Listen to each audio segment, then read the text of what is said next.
The Holy Gospel according to Matthew, the 5th chapter. Glory to you, Lord. Jesus continues teaching on the Mount. You have heard that it was said to those of ancient times, "You shall not murder, and whoever murders shall be liable to judgment." But I say to you that if you are angry with a brother or sister, you will be liable to judgment. And if you insult a brother or sister, you will be liable to the council. And if you say, "You fool," you will be liable to the hell of fire. So when you are offering your gift at the altar, if you remember that your brother or sister has something against you, leave your gift there before the altar and go. First, be reconciled to your brother or sister, and then come and offer your gift. Come to terms quickly with your accuser while you are on the way to court with him, or your accuser may hand you over to the judge, and the judge to the guard, and you will be thrown into prison. Truly, I tell you, you will never get out until you have paid the last penny. You've heard that it was said, "You shall not commit adultery." But I say to you, everyone who looks at a woman with lust has already committed adultery with her in his heart. If your right eye causes you to sin, tear it out and throw it away. It is better for you to lose one of your members than for your whole body to be thrown into hell. And if your right hand causes you to sin, cut it off and throw it away. It is better for you to lose one of your members than for your whole body to go into hell. It was also said, "Whoever divorces his wife, let him give her a certificate of divorce." But I say to you that anyone who divorces his wife, except on the ground of unchastity, causes her to commit adultery. And whoever marries a divorced woman commits adultery. Again, you have heard that it was said to those of ancient times, "You shall not swear falsely, but carry out the vows you have made to the Lord." But I say to you, do not swear at all, either by heaven, for it is the throne of God, or by earth, for it is his footstool, or by Jerusalem, for it is the city of the great King. And do not swear by your head, for you cannot make one hair white or black. Let your word be yes, yes, or no, no.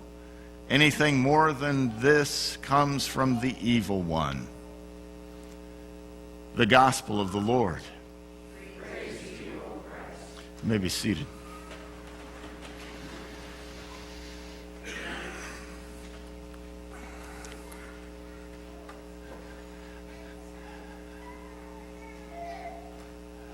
I don't know about you, but sometimes after I hear certain readings, I find myself, the right response is thanks be to God.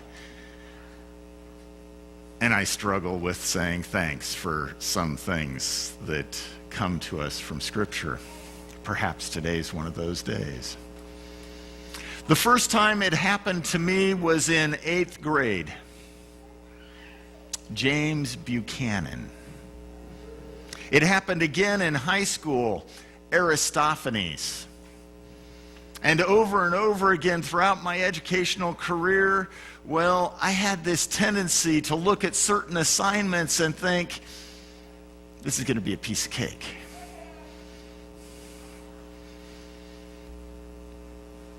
And then it happened with take-home tests. I'd look at those essay questions and I'd think, this isn't so bad. It'll be just fine. Maybe you've had similar experiences. I've heard some folks talk about projects that they took on, whether it be a piece of machinery that had broken down and they thought, I can take care of that, or that kitchen remodeling project. Or I've heard rumors that couples have to be really careful about hanging wallpaper together. It looks easy. You see, there's a way in which sometimes we look at things and we think, well, that'll be pretty easy. I can do that.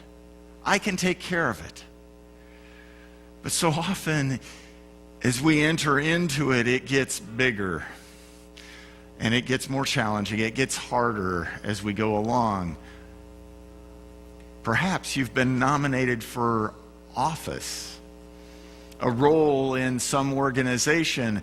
Maybe the person who approached you to be nominated said to you, it's only one meeting a month, a couple of hours, piece of cake, right? And then the election happens, and it starts to sink in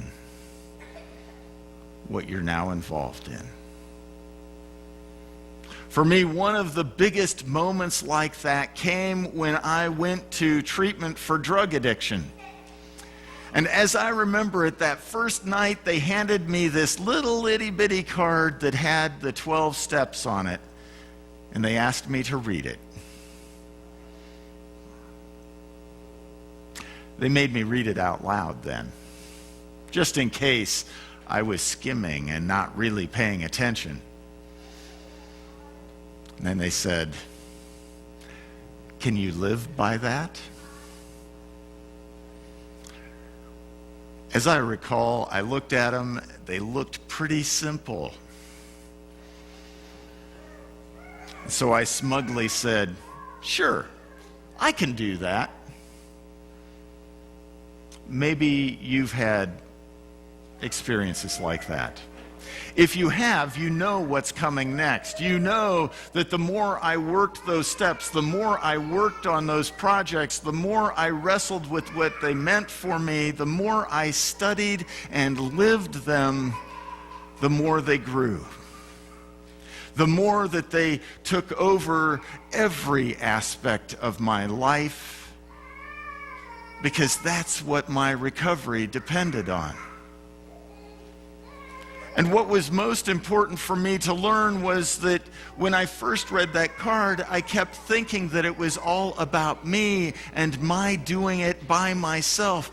I can do this. But over time, what I really learned was I cannot do this. I needed the community of those who had gone before me. I needed the community that would gather around and walk with me, guide me, challenge me, call me out when necessary, and care for me. This past fall, our catechism students were studying the 10 Commandments. I suspect that the 10 Commandments were kind of like those 12 steps. As we read them through that first time, we say, don't murder, piece of cake. Don't commit adultery, easy. Don't bear false witness, I can do that. Just don't do the things it tells you not to do and do the things it tells you to do, right? It's easy. And the fact that good, faithful people in Jesus' time were also pretty convinced that they knew how to get into God's good graces. Those who heard Jesus on that day were sitting there pretty smugly thinking, I can do this. If we just do this and this and this and this and this, we're golden. Right? In fact, today what we hear Jesus doing comes right on the heels of his saying, look, you need to be even more righteous than those Pharisees. It's possible somebody in the crowd said, wait a minute. Is it possible to be more righteous than a Pharisee? What is it that you're talking about? And before that, Jesus has said, you need to be blessing, salt and light for the world. He in fact blesses the very people that people have a hard time seeing as being blessed. He calls them to love and show care and compassion, to do good works that others will see and recognize God and give glory to God. You see, these commandments are not so much about what we aren't supposed to do, but they are about how we are called to bless other people, to be conformed to God's reign, to be in relationship. And for those listening to Jesus that first time, that first day, these words may have sounded like an assignment. And they may have thought, like some of us, I can do that. And so Jesus goes on. In each case, he takes a simple commandment and expands it. You shall not murder. Oh, wait, but that also includes getting angry. You shall not commit adultery. And oh, by the way, I know that there are rules and laws that allow you to divorce, but let's talk about that for a minute. You shall not bear false witness.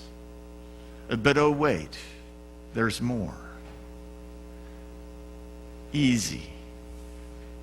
Easy peasy. I can do that. And then Jesus goes on. He opens each of those commandments up in a way that starts to get a bit uncomfortable, dangerous even. Murder is not just about physical killing, it's also about the words you say. It's about words that you think.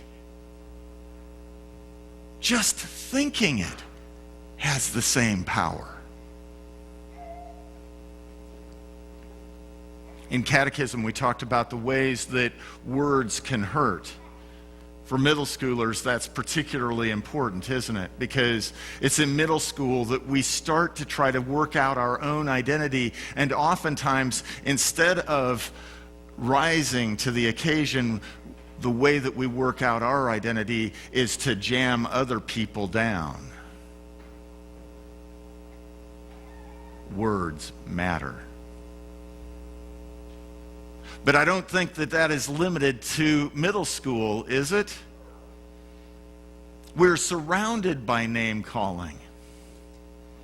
It has been a particular vogue way of being on social media. Indeed, on each side of the political debates, there is a stand in respective corners hurling insults at one another, unkindnesses toward one another. And it has bled out into the discourse of campaigns and media and everything. I personally watch brothers and sisters of the church posting and writing and saying things that are absolutely contrary to this commandment,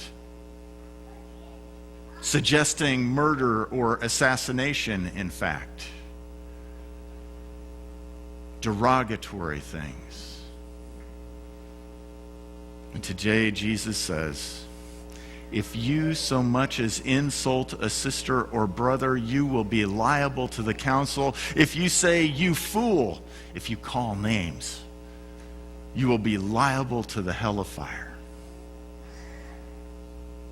What Jesus said about anger and murder, he proceeds to do with adultery and divorce and with swearing falsely, swearing at all. In the end, all of this comes down to living in community. It all comes down to commandments that guide us to watch how we behave in relationship with others. But, and here's the kicker, most of us start out thinking we are doing these commandments to save our own self. We think it's about us. The reality is that our behavior affects others. Our behavior affects our community. Our behavior affects our church community. What any of us says anywhere reflects on all of us. It matters. Our behavior affects the world that we live in. Now, like my working those steps, we start to realize that Jesus is calling us to pay attention to the reality that what we think and what we say and what we do is about all the other people who surround us. Living in righteousness is not so much about getting the rules right, it is about getting the relationships right. The first relationship is our relationship with God. All other relationships flow from that relationship of love that God has with us and flows out to all the others throughout all of creation. Last week we heard Jesus bless the disciples, you and me, with the identity of salt and light. He followed that by calling them to fulfill the law and the commandments, to live in righteousness. And that life in righteousness is all about relationships. God gives the commandments not as an instruction book for getting to heaven, but as a guide for how we are to live in community. It is a gift for us. And at first it looks so easy, simple even. But the more I live it, the more I am aware that I need the community of our life together as church to live it fully. I need you to walk with me in relationship with God and Jesus Christ. Perhaps you have had the same experience, that you need everyone to live with you in relationship in God's grace and God's love.